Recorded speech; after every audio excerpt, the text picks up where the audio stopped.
یو ځل نبی علیه الصلاة والسلام د سحر مونځ وکړو، داسې راوګرځېد، د صحابه کرام ناست دي.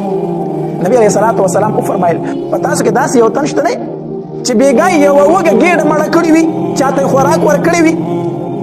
ابوبکر صدیق رضی الله تعالی عنه فرمایلی وي او د الله پاک پیغمبره ما بېګا یو وږی سړی موړ کړی دی، یوه وږه ګېډه مې مړه کړې ده. نبی علیه الصلاة والسلام بیا وفرمایل وي په تاسو کې داسې یو کس شته دی چې بېګا د یو مسلمان بیمار پرسي کړې وي، د هغې تپوس کړی وي؟ ابوبکر صدیق رضی الله تعالی عنه فرمایلی او د الله پاک پیغمبره ما بېګا د یو مریض پوښتنه کړې، تپوس مې ورله کړی دی، د یو مسلمان تپوس له ورغلی وم. بیا نبی علیه الصلاة والسلام وفرمایل وی په تاسو کې داسې یو انسان شته دی چې بېګا د یو مسلمان جنازه کړې وي، د یو مسلمان په جنازه کې شریک شوی وي؟ ابوبکر صدیق رضی الله عنه فرمایل وی او د الله پاک پیغمبر بېګا ما د یو مسلمان جنازه هم کړې ده.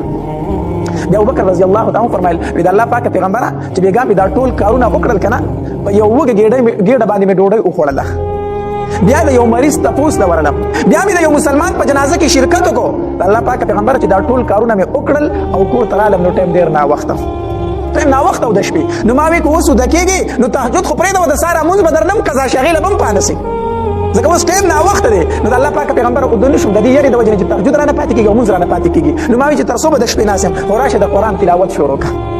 نو د الله پاک پیغمبر چې بېګا کوم حصه د شپې بیا پاتې وه که نه، پای کې مې د قرآن تلاوت کړو. نبی علیه الصلاة والسلام ورته وفرمیل وی ښه ابوبکر دا خبره ده، دا ځکه بېګا جبریل علیه الصلاة والسلام زما خواله 100 پیرې راغی او ما ته ویل چې په ابوبکر باندې زما سلام وایه. 100 ځله زما خواله راغی او ما ته ویل چې په ابوبکر باندې زما سلام وایه. او بیا راغی ما ته ویل چې د الله پاک پیغمبره بېګا مې د ابوبکر په شونډو باندې 100 پیرې خپلې شونډې لګولې دي. الله، نو چې په کومو شونډو باندې د قرآن تلاوت کېږي هغه جبریل علیه الصلاة والسلام ښکلی، هغه شونډې جبریل علیه الصلاة والسلام ښکلی. دومره د قرآن فضیلت دی، دومره د قرآن ثواب دی.